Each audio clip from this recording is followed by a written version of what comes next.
काय झालंय की संजय राऊत रोज रात्री जो त्यांचा राष्ट्रीय कार्यक्रम असतो, जो 60, 90, 120 याचा जो राष्ट्रीय कार्यक्रम संजय राऊतांना त्याच्याशिवाय जमत नाही, त्या कार्यक्रमाची नशा सकाळी उठल्यावर त्यांच्या डोक्यात तशीच राहते आणि मग त्या नशेमध्ये आपण काय बरळतोय हे त्या माणसाला कळत नाही, कारण मद्यपानाचं प्रमाण जास्त झालेलं असतं.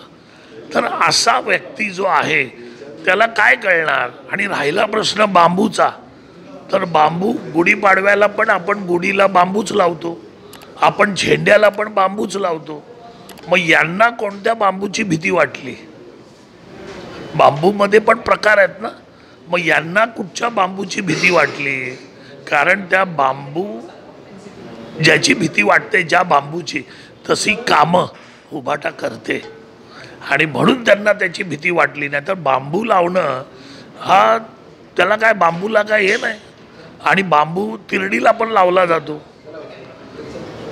तिरडी जी बनवली जाते ती बांबूचीच बनवली जाते. कदाचित त्याची भीती या मुलका पोपटाला वाटत असली पाहिजे आणि म्हणून त्यांनी ती आमच्या मुख्यमंत्र्यांवर टीका केलेली असावी.